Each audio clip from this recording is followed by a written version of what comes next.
You're listening to The South Stands, a Buckeye football podcast by Ohio State fans for Ohio State fans on Apple Podcasts, Spotify, Google Play, and SoundCloud.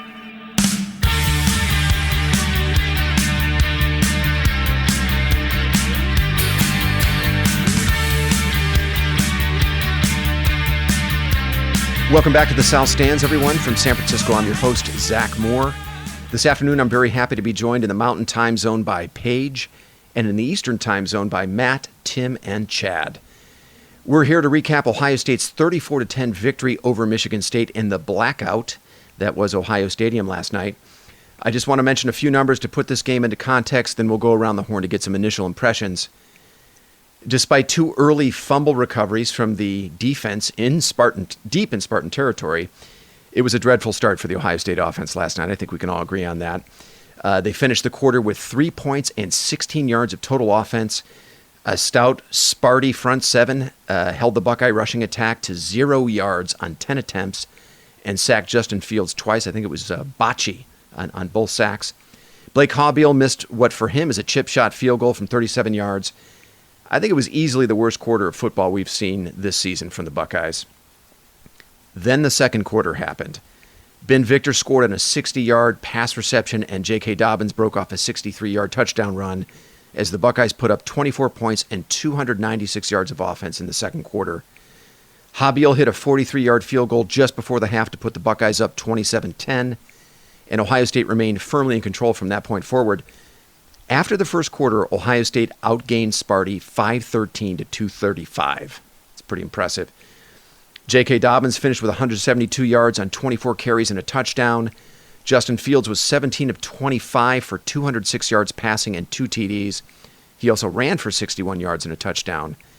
But Fields also threw his first interception of the season and also lost a fumble late in the fourth quarter. Ben Victor led the Buckeyes in receiving with 79 yards on 3 receptions and a touchdown.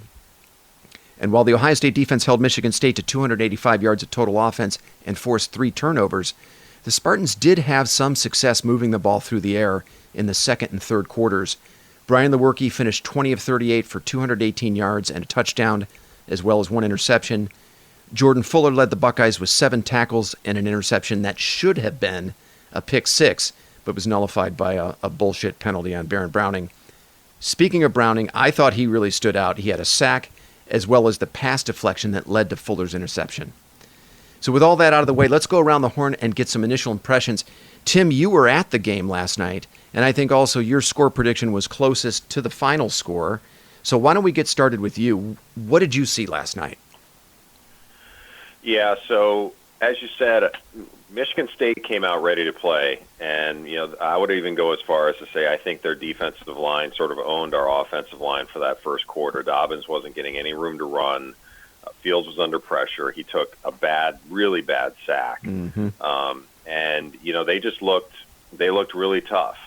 And he kind of sat, and then we missed the field goal, as you said, and he kind of sit there going, God, is it going to be another one of these games again? And D'Antonio always has that defense ready to play. So, you roll to the second quarter, and you just kind of started to see the Buckeyes begin to kind of get their footing on offense. The offensive line started looking a little better. Dobbins getting a little bit more running room, but not a ton initially. And throughout all of this, though, I think that what happened is what I felt like in the stadium was Ohio State would give the ball up, and it'd go back to Michigan State, and Ohio State's defense just showed up every time. And I think that gave the offense some energy and allowed them to kind of get their footing back and kind of get on offense and really try and make some good plays, which they then ended up doing. And so I give a ton of credit to the Ohio State defense yesterday. I mean, Lewerke's not the best, and they don't have a ton of skilled players, but still, when your offense is supposed to be, as good as Ohio State's is and coming out and scoring, I mean, we were so fired up at the beginning of the game. Come out, fast start, let's go, let's hang 14 on these guys in the first quarter. And you get to the end of the first quarter, and you're like, holy shit, this is going to be a 4-quarter game. Hand it to the defense for basically, sticking Michigan State right in the eye and giving the ball back to the offense to give them another shot. So that's, as I kind of think through that first half, that's really kind of how I felt the game was playing out. Was the offense wasn't great, but the defense showed up and gave them the ball back, and eventually the offense figured it out. Very nice. Chad, what did you see? Well, it was great, man. A little like Tim said, to start out, but like in years past, I would be like, I think you said it prior to the podcast, Zach, I'd be freaking out. I mean, I'd be like, what is going on? Don't let this shit do this, man. But I was actually sitting there with Jimmy, and we were just really, pretty calm. And the defense did step up big time. But then, as you know, like getting to the second quarter, we're outscoring opponents to date 134-20 in the second quarter. It's pretty ridiculous. That's insane. Yeah. To lead the nation by like 114 points. So it's pretty exciting. I thought there was a lot of, that Josh Myers is a mauler, dude. He's a beast on that, the center position. And he was, I'd like, the shout out to the whole offensive line, but I think Josh Myers, he made some big holes for JK last night. Yeah. The receivers, again, they're just, they're great. I knew when Victor dropped that big first down catch, I said he's going to make it up. And then, next series he did. So, the defense, what more can you say? I know we're going to go into a little bit more detail with the players, but like Wade, and when he stepped up last night, Ford on that, they're just, the defense is just solid, man. They're back to their silver bullets. You can actually put that label on them again. Amen. So, but I was excited. I continue just to be more and more impressed with Ryan Day. Excellent. Matt, why don't you give us your initial impressions? Well, Sparty came into the game holding teams to 55 yards rushing. I think that average may go up a little bit. 323 yards we got against them. I was really, the defense, we have so many great players on defense. Future guys will be playing on Sunday, as Paige likes to say. I didn't have any fear that they get their composure, especially the way Zach Harrison was stepping up. That kid looked like an upperclassman the way he was playing yesterday. Yeah, he was good. Just the intensity that he was bringing both to the end and as a tackle. The thing that I was a little concerned about, and if you look at the numbers, it kind of shows it, is that the possessions between the team are fairly close. Ohio State had 31 minutes and Michigan State had 28. They were on the field a lot longer than they should have been on a lot of those times, which is great. It's great because now we have things that we see flaws in our high caliber system that Day and Happy and Johnson are going to go back and they're going to pick apart. And you need games like this. You need to test it. We all talked about yawn, Miami of Ohio, yawn, Nebraska. We need to be tested. Well, there it was, folks. Mm-hmm. And in the end, we still covered the spread. But I think we showed that we have things to work on. And it's always better to have that now rather than during playoff time or conference championship time. So, again, I enjoy games like that more than I do blowouts because I feel like when you show your vulnerabilities and your failures, it's paths toward success. That's a good point. And how it ended. Dobbins didn't even play the fourth quarter. Mm-hmm. And T almost had 100. So, hats off to, like what Plummer said, Myers and Munford getting hurt and coming back like a tiger. Yeah. And pulling weight to make those holes possible for those two guys. Great effort. Great effort. Yeah, the offensive line, you see your starting left tackle go down at the end of the first quarter, and I was thinking, oh, God. And then, the offensive line just turned it on and began to dominate after losing its starting left tackle, which, again, speaks to that depth along the offensive line we've been talking about all season. Paige, wanted to get your impressions of what you saw yesterday. What did you see? Well, so truth be told, I only saw the first half of the game, and I had to watch it being in the mountains time zone. I was up in the mountains. So I was at a sports bar with a bunch of people that don't care about Ohio State. So it's kind of interesting right? So you're just trying to like, okay, yeah, let's just go, someplace and hopefully the TV's on. But something that Tim said I think is interesting, right? Because you can't really tell when you're in a crowded bar like that. You don't have any sound, like, the crowd.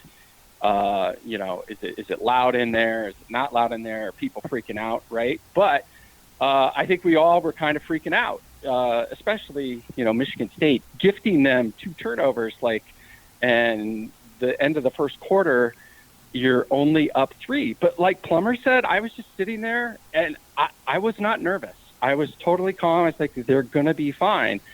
And I don't think any of us would have felt like that, even, going back the last 3 years. And so the big thing that I was just thinking in the back of my head is like, yep, okay. And I was wrong. I didn't think this would be a close game whatsoever. Michigan State came to play. I tipped my hat to them. But I just was thinking, if this was Meyer and this was, the zone read offense, right? Like that is the main staple of your offense. He would have just gone back to what he's most comfortable with. And that game would have been, JT running the zone option over and over and over again. And we probably would have won, but it had probably been 23-20. Mm-hmm. And so I give a ton of credit to Ryan Day, the way he looks at the game offensively. Obviously, they're making amazing adjustments in the second quarter. But how do you, okay, Michigan State came in with a great game plan. They probably, took away some things that Ohio State wanted to do. And Ohio State adjusts. And the amount of weapons that they have, if you're on the other sideline, you just got to be shaking your head like we cannot stop everything. And I think having the read option as a component of your offense, which was deadly last night, right? They did sort of unleash Fields. But when it's not like your total identity, it just totally changes the scheme of the game. And then Ohio State, rolls. And then by halftime, I'm like, this game is, it's probably in the bag. We're not going to have to sweat it out through 4 quarters like I think a lot of us were worried about after the first quarter. I'm looking at a tweet from Pete Thamel of Yahoo Sports, who I actually really like, and this kind of sums up how I feel about the game last night. Ohio State sleptwalked to a blowout of a top 25 team, which is exactly why the Buckeyes stated their case for number 1 in college football. And that's what it felt like to me. I think there are 2 ways you can win impressively in college football. You can, 1, dominate your opponent from the opening kick to the final gun. Or you can show up and not bring your A game on a given night and still win decisively, which I think last night's performance falls in the latter category. I mean, consider this. Ohio State got off to a dreadful start, 16 yards of total offense in the first quarter. For the game, they had 10 penalties for 85 yards, 2 turnovers, several drop passes, one by Ben Victor that could have easily gone for a touchdown, a second by KJ Hill on a 3rd down play that would have gone for a 1st down, but Ohio State had to punt. On the second play from scrimmage, you had Justin Fields overshooting. Who was our tight end? Luke Farrell was wide open in the middle of the field on the second play from scrimmage. That would have gone for 30, 40 yards. That's a pass play he normally makes. The defensive line. And Zach. Yeah, go ahead, Tim. One thing on that is on that Luke Farrell overthrow. Austin Mack was wide open on the sidelines. Yeah. I mean, for a touchdown. All he has to do is see him, and it's a touchdown. Yeah, and that's the view you had being at the game. So you had Fields, early on missing guys downfield, either not seeing guys who are open or in the case of Farrell, overthrowing him. To me, it seemed the defensive line took a while to start getting pressure on Lewerke. There were some missed tackles. Consider all that, and yet Ohio State won comfortably anyway. And Chad, as you mentioned, they continued to be utterly lethal in the second quarter, outscoring their opponents 134-20 in that quarter. To me, that speaks to excellent coaching adjustments. That speaks to toughness and competitiveness. It also speaks to how explosive Ohio State can be. Last night wasn't the first time the Buckeyes turned a close game in the first quarter into a blowout by halftime. You consider they led Cincy 7-0 after the first quarter, but by halftime it was 28-0. That game was over. They led Indiana 7-3 after the first quarter, but by halftime it was 30-10. The game was over. And similarly last night, Ohio State really put the game away in the second quarter, up 27-10. I know technically Michigan State was still in it, and really the game probably didn't end until after that missed field goal at the beginning of the third quarter. But that was my impression, that Ohio State, and again, this is that they've been showing the markings of a championship team all season, and that's what championship teams do. The truth is, you're not going to show up with your A-plus game every single Saturday, and Ohio State did not yesterday, and they faced a Michigan State team that was keyed up and ready to play and had a good game plan, and yet, in spite of all that, they win comfortably. The last point sorry, go ahead. Someone's going to make a point? Yeah, so I'm just curious, why do you feel that was sleepwalking? Because I think that Michigan State came out with a game plan on both sides of the ball. Obviously, they saw something that they could exploit. Yeah. The sleepwalking thing, they didn't play their best. They didn't play flawless, but I think they were still dominant. I'd hardly call it sleepwalking. Well, that was those are Pete Thamel's words, and maybe I don't quite agree with sleepwalking either, Sloaner. You're right. Because you look at Dobbins, the way he played, he was fantastic. He clearly brought his A game, and there were several other performances that were A+. But I don't know, dude. So you get gifted two fumbles, and you don't. Yeah, I didn't even think we scored on either one of those. We did. Pretty much they were terrible. Yeah. Well, no, I mean, we got 3 points out of 2 turnovers. Yeah, and both of those turnovers. First quarter, right? Yeah, first quarter, Ohio State was set up at the Michigan State 22-yard line after the first fumble that was returned by Malik Harrison, and then the second fumble, I think they were set up at the 27-yard line in Michigan State and only came away with 3 points.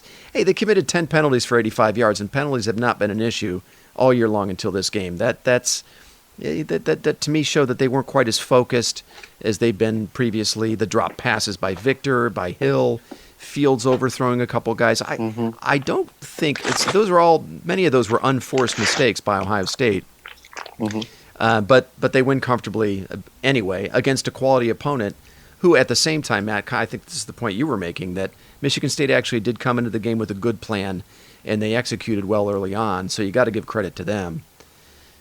So I think both things can be true. Zach, yeah, and the only other point I'd make is, having been in the stadium, I know there's some on this podcast who will, remain unnamed, Chad, who like to call the crowd the wine and cheese crowd. And I'm telling you, last night, that was not the wine and cheese crowd. I'm just looking at it right now. Michigan State had 13 third downs, of which they went 4 for 13. On every single one of those 13 third downs, the entire stadium was on its feet. That's great. And roaring. That's great. So awesome. And Marcy said that to me. She sent me a text saying, Chad, you would be so impressed, because every third down, the entire stadium was up, and that made me very happy. That's beautiful. Yes. There's no wine and there's no cheese in Ohio Stadium. If there were, I'd be drinking it and eating it. Yeah, I was going to say, Tim, did you have to close the window in the club section because it was too loud for you, and then go sit back down? So the last point I was going to make is that it does seem like a great time for an off week. I mean, you had Thayer Mumford leave the game. Damon Arnett left the game and did not play the second half. Chase Young even looked a little banged up there late in the fourth quarter. Tim, I don't know if you could see that from where you were sitting, but the camera focused in on Young late in the fourth quarter. After a defensive stand, he was on the sidelines holding his shoulder. He later said after the game he's fine. But this is a really good time for Ohio State to rest up, get guys healthy. So the bye was really well timed. And I know they've got another one coming later on, I think after the Wisconsin game, if I'm not mistaken, which is good. So those are my initial impressions. Anybody have anything to add before we move on to our top players on offense and defense from the game? One thing that you mentioned, Zach, when we were texting, is that play with Victor. Yeah. That was a perfect example of how this coaching staff is really great at adjusting. And they used Penn State's aggressiveness. Michigan State. Michigan State. Yeah. Sorry, Michigan State's aggressiveness to make that big play, and that was such a beautiful play to watch. It was. When they played at a root, it just was such great at baiting their defense, who was being overly aggressive, and it bit them in the ass. And it was, it's great to have, that's the most promising thing about this team, which Paige alluded to. It's like they are their minds are flexible, malleable, and almost eager to adjust to things, and almost welcoming something that's going to, so they can figure a way either up, around, or through it. Mm-hmm. Yeah. No, that was, you could really see the influence of Justin Fields, just his presence and the threat that he brings as a runner. Because really, at the end of the day, I don't want to say he was responsible, but he had a big hand in both of Ohio State's big plays in the first half. The first, as you mentioned, was the long pass play to Ben Victor. It was a fake bootleg. Michigan State bit, and it was an easy throw over the top. And even on the long run by J.K. Dobbins, Tim, I don't know if you noticed this from where you were sitting in the stadium, but it was a zone read, and the safety from Michigan State bought the fake and actually took several steps to the right, thinking that Fields had the ball. The play went to the left, and just the respect that he had for Fields as a runner and the fact that he moved just a few steps to the right opened up a huge running lane for Dobbins that led to the touchdown. And that's the difference that Fields make. I mean, he doesn't have to be carrying the ball or throwing the ball to really have an impact on the game. He's that valuable to the offense. Well, fellas, why don't... Do you think... Go ahead, Paige. So one thing I noticed, right, again, so sitting, no sound, but it's now it's every game I've noticed this. When they go to Ryan Day to start the game and do, like, the whatever pre-kickoff interview, he seems angry. Yeah. He doesn't smile. He seems just like kind of incensed by it. And I just, and there was something, I don't know if it was a legit tweet or something last week where, like, oh yeah, it's like everyone said we wouldn't be contenders this year, and now everyone's jumping on the bandwagon. I'd prefer it if you weren't jumping on the bandwagon. I don't think it's only the team that has this nasty edge, like Sloaner was just talking about. I actually think it's coming from Ryan Day. Yeah. And I think he's coaching with a chip on his shoulder that's rubbing off on the team, and that's just watching his facial expressions to start that game yesterday. He looks pissed off at the world. Yeah. I know. I love it. Yeah, he does. Well, they're taking their cues from Ryan Day, which, college teams often do with their coaches, right? The coaches are they set the tone. And yeah, there's kind of a ruthlessness. He's got this very nice, pleasant demeanor, I think, in his press conferences. And it can be easy to take the guy for a nice guy. But there's a quiet ruthlessness about him that's great. I mean, that's exactly what this team needs. Did you guys happen to see, Zach, like when they were doing like all the pregame stuff on ABC, they showed a couple clips of an Ohio State practice with Ryan Day? I did see that. Did you guys happen to see that? He's running up the field. Like, he's all like, it was intense. That's cool. I like him. He has an intensity about him. Over there rubbing his head the entire game. Oh, my God. He does have an intensity about him. There's no question, and it's starting to see. You can start to see this team taking on his personality, and it's a lot of fun to watch. Well, I'll tell you what, guys. Why don't we move on to the next segment here? I want each of you guys to mention who you think your offensive and defensive players of the game were. Tim, I'm going to kick it back over to you. Why don't you give us the two players that stood out to you on both sides of the ball? So I think there's just a couple obvious guys on offense, but I'm going to go with Dobbins. Again, seeing what happened in the first quarter, he was getting nothing. Offensive line wasn't giving him much. He wasn't getting anything on his own. You could tell it was a very frustrating first quarter for him, but just kept chipping away, kept having tough run after tough run.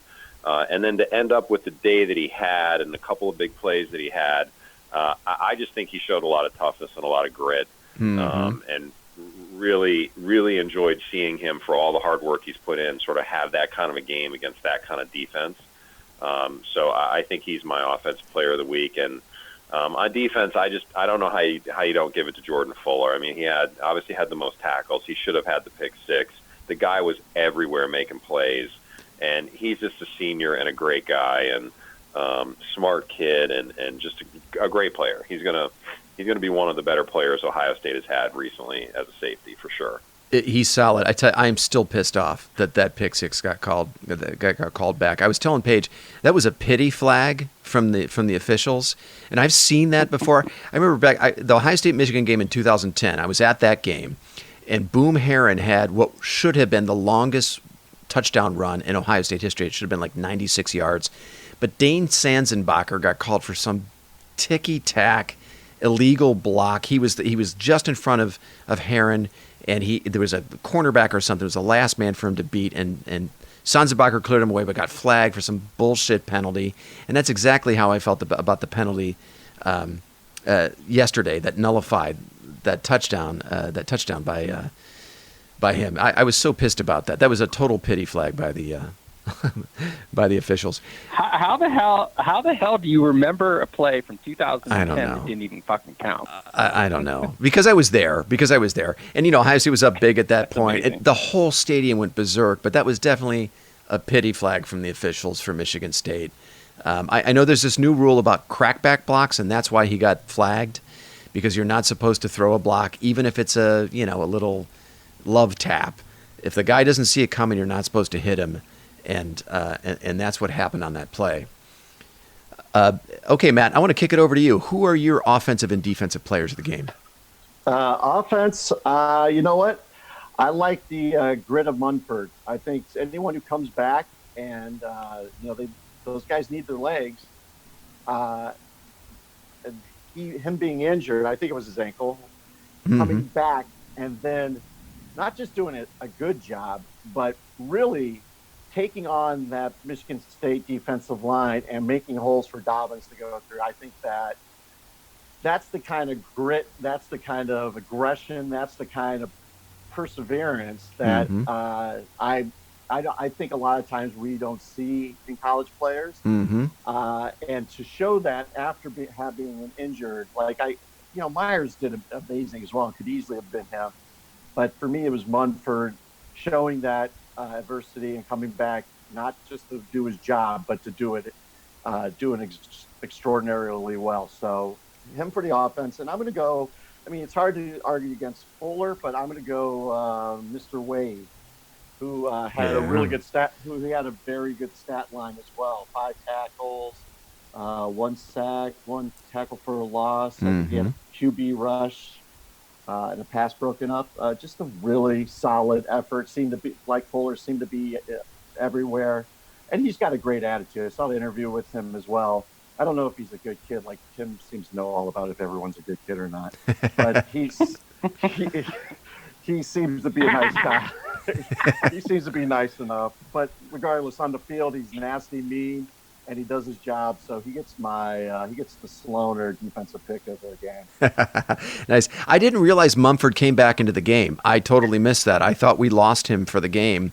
So kudos to him for that. Hey, Ryan Day was harping on toughness the entire off season. Every time he was interviewed, he said, "We got to get tougher. We have to get tougher." Oh, that's right. And I think you've just illustrated that. I didn't realize that's what that he had actually come back into the game. Chad, what do you think? Who are your offensive and defensive players of the game?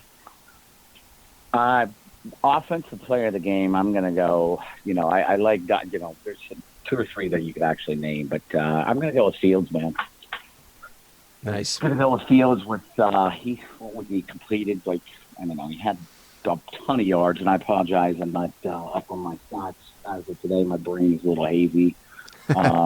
From a 6-hour drive and be with Jimmy for 3 days. So, but Fields is a man. And I would like to give a shout out to Luke Farrell, man. He caught his first touchdown pass to Ohio State. I thought that was pretty special. Yeah. Because he's been one. And he broke he said he almost broke out. Yeah. Yeah, he broke 3 tackles on the way to the end zone too, which was pretty awesome. Yeah. Oh yeah, it was nice. Yeah. And the defensive player of the game, I'm going to go with the same guy that Sloaner did, Wade, because I mentioned him, I think, earlier in the game summary, but the kid was all over the place, man.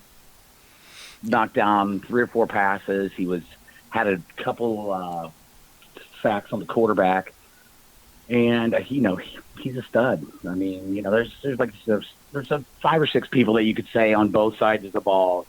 Like Victor, that was a electrifying, like, leap into the end zone on that 60-yard touchdown pass. I mean, Master Teague, that kid, man, it's so nice. I think that's the future, man. That kid's a beast. Yeah. Just line, Just to back you up on Sean Wade, so he actually finished with 5 total tackles, 1 sack. He also broke up a pass and had 1 quarterback hurry, so he was all over the field. And then you had mentioned Justin Fields. Yeah, he was 17 to 25 for 206 yards, 2 TDs, and he also ran for 61 yards and a touchdown. So he extremely valuable, obviously. I think I did read a stat, Zach, that he is the only quarterback to, I think, in the last 20 years to get a rushing touchdown and a passing touchdown in the first 6 games. I did see that stat. That's pretty ridiculous. I mean, it really puts into context. Yeah, the kind of season he's having. Chad, you stole my offensive player of the game. I agree with you. To me, it's Fields, and he began the game. Obviously a very very slow start for Fields. 16 yards passing and negative 16 yards rushing in the first quarter. And then after that, he accounted for 267 total yards and 3 touchdowns. I loved his toughness last night. That touchdown that he had in the third quarter to put Ohio State up 34-10, he got popped at right at the goal line, and took him a second to get up. He was sacked several times. He took a lot of big hits. To me, I saw a lot of toughness from him. He's not just a talent; he's a tough dude. It was actually Doug Marie that had pointed out on his pod the other night, or earlier, like late last night, that the mere presence of Fields, and I mentioned this earlier, that the mere presence of Fields and the threat that he presents as a runner is really what created those 2 big, long touchdowns by Victor and Dobbins. I mentioned that earlier in the podcast, so I won't go into that again. Let's face it, man, he is the difference maker on this offense this year. I think he's the number 1 difference maker on this offense. I would go to the offensive line after him. Another fun question is, who does Fields remind you of? Is he a Vince Young? It would be fun to think about, like, what type of player that he reminds you of. Vince Young is a guy who comes to mind to me, a Vince Young who actually with a little bit more arm talent, in my opinion. The defensive player of the game for me was Baron Browning. And we really didn't hear from him until the second half. But I saw something that the Ohio State defense tried. I assume this was Hafley and Madison's, kind of co-authoring this. But Baron Browning had a sack in the game where he lined up at the left defensive end. They moved Chase Young to the inside. So you had Young and Browning on the left side of the line. Of course, the offensive line was completely preoccupied with Young. Browning came free, and I have never seen a linebacker get to a quarterback so fast in my life. And he absolutely devoured Lewerke. And then it was actually Browning who had the pass deflection that led to Fuller's interception. And then, unfortunately, it was Browning who was flagged for the illegal block, which was total bullshit. It was a clean block. Actually, if it were last year, he would have been credited with a really good block to spring Fuller for the touchdown.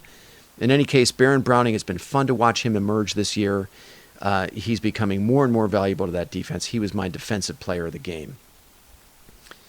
Like it, yeah. Any other comments, any other individual performances we want to identify before we move on?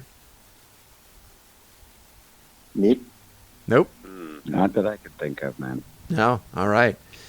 So there was one other game that I think is worth talking about. I think we all watched it. Now that's debatable. That's true. That's true. Sloaner, I was actually, during the game, I actually did look for Cobra somewhere online. I could not find that movie anywhere because I would have read either that or Tango and Cash would have been much more entertaining than. Yeah, my kid was playing Roblox to me, and it was far more entertaining than that game. Of course, we're talking about the Michigan-Iowa game yesterday. An absolute snoozer. 10-3 Michigan prevails. Paige, you had Michigan winning this game. I don't think you got to see much of it, but I want to give you credit.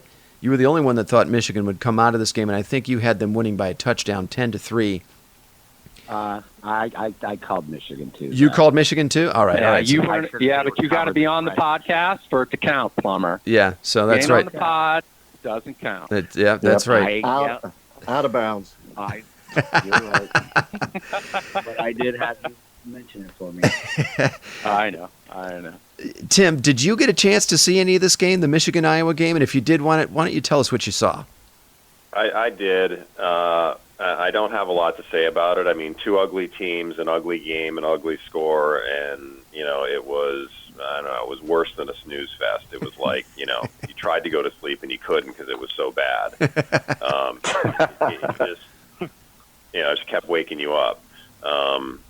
Iowa had every chance in that game to win. The penalties, the turnovers, just every chance they gave Michigan. And Michigan four turnovers, and Michigan can still only muster 10 points at home. Yeah, I mean, they are awful. Yeah, awful on offense. So, yeah, just fucking terrible. Shea Patterson should go back to Mississippi or Toledo or wherever the fuck he's from. And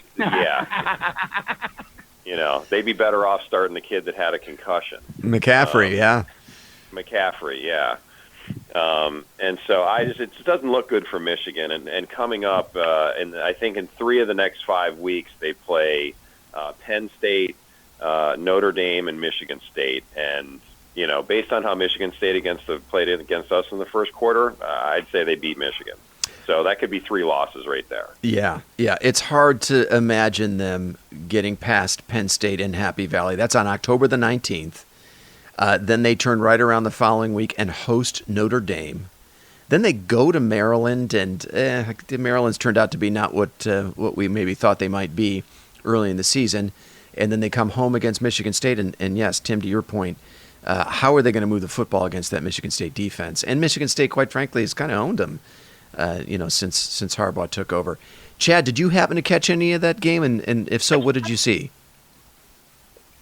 Yeah, what I was more interested in watching the Florida-Auburn game at 3:30, and that game was it was god-awful. I mean, and Tammy, we just talked about the 4 turnovers. I mean, 2 of those turnovers, they were almost in the red zone, and they still couldn't score. It was just, their defense looked a little bit better than what it's looked over the last, first few games, their body of work, but their offense is just awful, man. I mean, it's just that Collins kid's a pretty good receiver. Is it Nico Collins? Nico Collins, yeah. Yeah, he's a pretty good receiver, and I don't think that Donovan Peoples-Jones, he's back to 100% healthy, but they just don't have a quarterback, and they're just awful, depressing. I mean, it's so funny to see fucking Harbaugh chewing his gum like a fucking typewriter, out there throwing the football before the game starts. Shit, I love seeing him get his ass beat. Was he wearing cleats for the game? Sometimes he wears cleats. Yeah, he's an idiot. Matt, what did you see? I saw he's in a khakis commercial now, too. Matt, now, did you switch over from Cobra to watch any of this game? Or, sorry, you said you were playing with one of your daughters, right? Yeah, the daughters were building a character in Roblox, and I checked the phone every 5 minutes because I thought if I watched it with my eyes, I'd turn into stone or something worse. Nice. Well, I actually did watch most of the game. And I think there's one stat that really kind of sums up, I think it tells you everything you need to know about this game, which was that of 4 Iowa turnovers, Michigan was only able to produce 3 points. And that, to me, says everything you need to know about both offenses in this game. Iowa turned it over 4 times, terrible, but the Michigan offense could only turn it into 3 points, which is awful. So neither team did much of anything. 261 total yards of offense for Iowa, 267 total yards for Michigan. You had Shea Patterson, his line, 14 to 26, 147 yards. He had one nice pass play to Nico Collins that went for 51 yards early in the game. Honestly, I think Michigan's only chance is to wake up to the fact that the best unit they have on that team is their group of receivers. They've got 4 guys that are going to be playing on Sundays. Nico Collins, I think, is the best of them.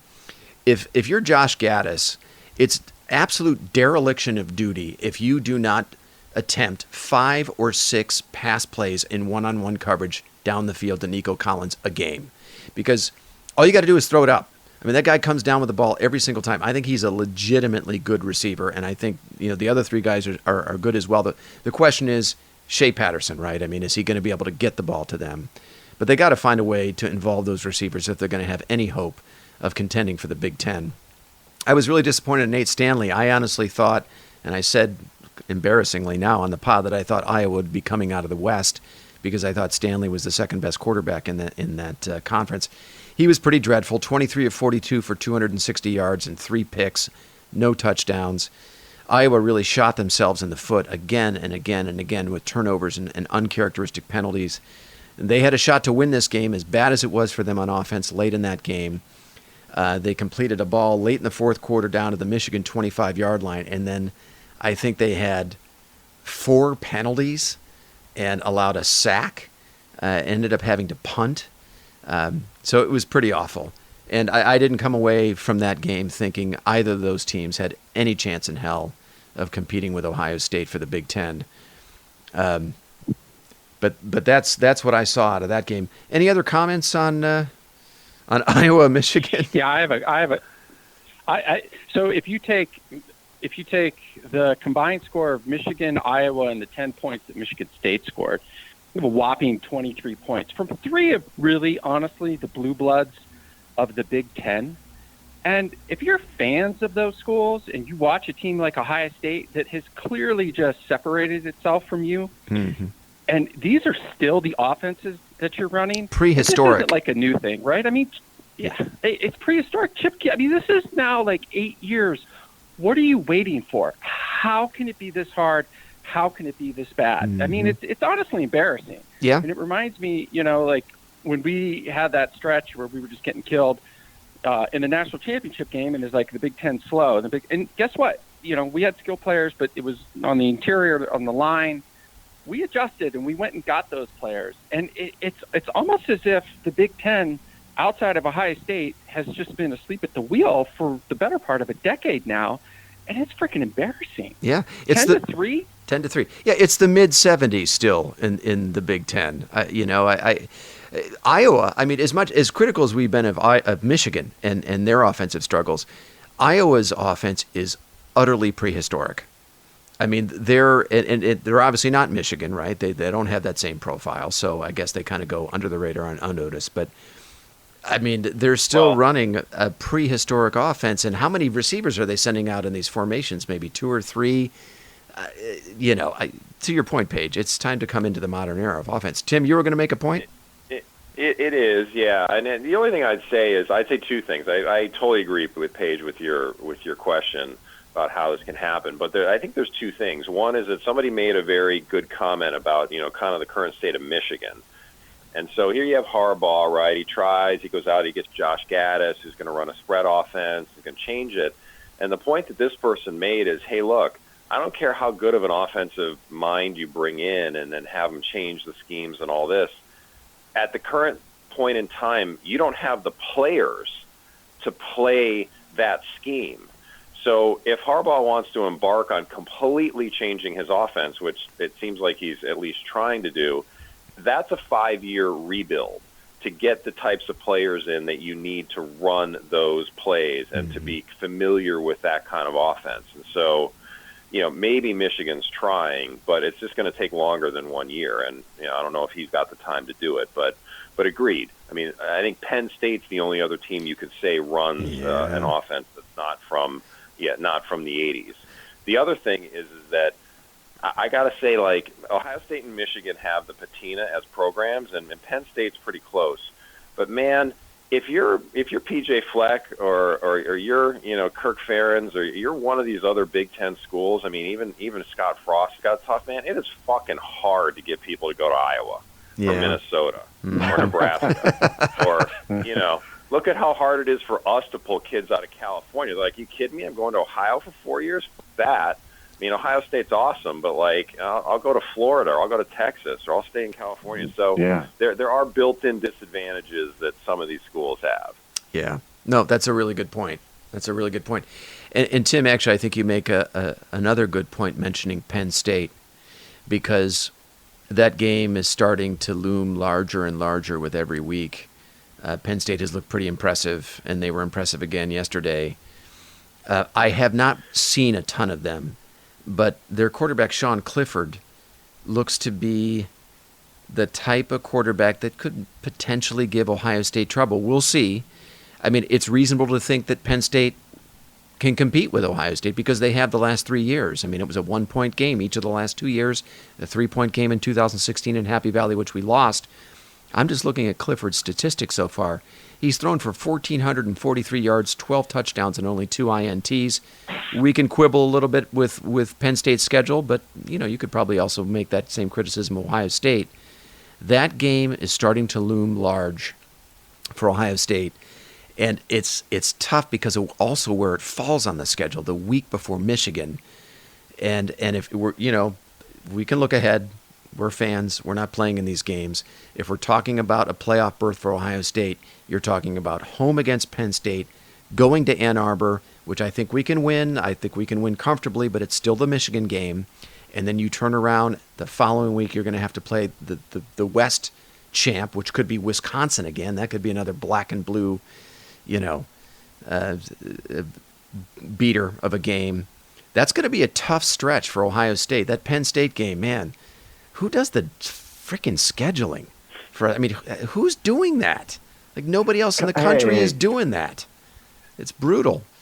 Iron sharpens iron, Zach. Yeah. We need to be sharp going into the conference game and to the playoffs. Yeah, that's a good point. Yeah, and to your point, Zach, I think we'll find, I agree with you, Penn State hasn't played anybody, but they've looked good playing nobody. So they've done everything that they possibly can. Mm-hmm. We're going to find out how good Penn State is. They're at Iowa, Michigan at home, and then at Michigan State. So, that'll give us a better gauge of sort of who Penn State is after those 3 games. That's true. Good point. That's true. Yeah, and the last 2 years, that Penn State game, I don't think Ohio State played particularly well in either of those games. I thought they were dreadful in the first half of both of the last 2 matchups with Penn State, and I get the sense that Ryan Day is going to have them more prepared for Penn State than Urban Meyer did the last 2 years. Players have off days, teams have off days, and it's just like you're hoping that what happens is what we saw last night. They come out with the defense was on their heels for a couple series. They didn't know they were letting a lot of big plays go, like 10, 15 yards, but they were definitely playing less aggressively than normal, and weren't at their peak. So. I think it's good that we have these kind of games that we had last night, but, it's how they are going to respond, how the coaches respond. And, this team that we're seeing is responding really well. So I'm excited for when they play the Wisconsin, Penn State, Michigan. I could say I'm excited about the Michigan game, but I would probably be lying to you. I guess I should be a little bit more worried about Wisconsin. But they're a one-trick pony with Jonathan Taylor. I think that quarterback is totally ordinary. I just don't see how Wisconsin competes, being so one-dimensional on offense. And I know that defense is supposedly good. Frankly, I think Ohio State probably just faced the best defense in the Big Ten in Michigan State. But yeah, of the games left on their schedule, it's the Penn State game that worries me the most, because of where it falls on the schedule. Matt, you make a good point. Iron sharpens iron. But, man, that's tough. The week before Michigan, I'm less concerned about Wisconsin. Maybe than I should be. I guess we'll find out. Tim, what did you think? I was back in Columbus for the first time in about 10 years for the Cincy game, and the campus was barely recognizable to me. And I couldn't recognize anything on High Street from my days, way back when I was a student. But I just wanted to throw this out there just for fun. Do you guys remember the first bar that you had your first drink at Ohio State? Tim, Tim, did you, first of all, does that bar still exist based on what you saw this weekend at Ohio State? And do you remember? So I don't remember, honestly. If I had to take a guess, I'd guess it was one of the staples, like Papa Joe's or something. But, what was interesting is I thought about this very question, which is like, what's still there that was there when we were there? And everything is gone, as far as I can tell, except for 2 bars, and they're 2 classics, right? The Outer Inn and the Beer Stube. Both still there. Nice. Matt, do you remember where you had your first drink at Ohio State?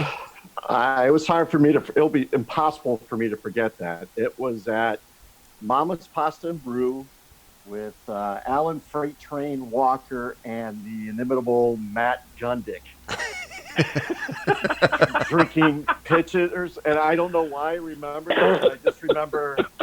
I just remember Alan saying to me, "Yeah, Matt's a professional. Matt Gundick, so he's a professional dancer." And Matt Gundick takes a big drink of his beer and goes, "Matt, I have a sexuality that women can't seem to resist."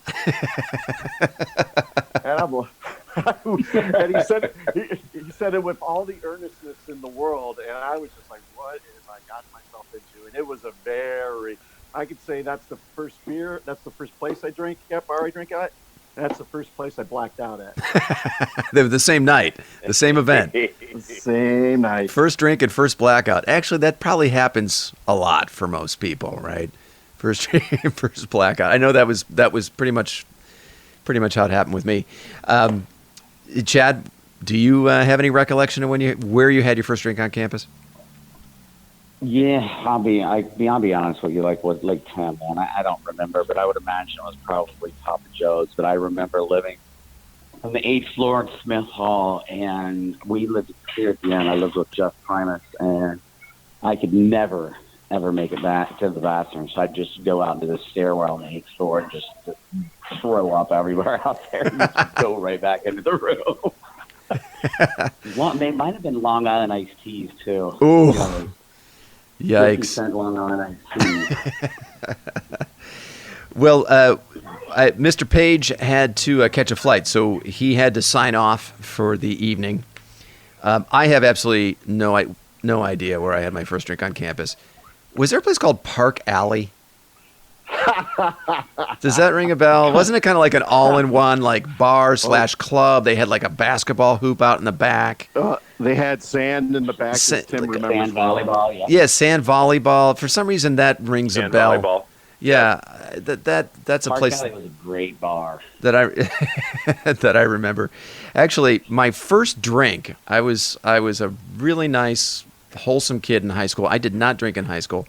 My first drink ever was in Cuernavaca, Mexico, in the study abroad program that both Paige and Jimmy and Donald Simon and I all did together. That's where we all met.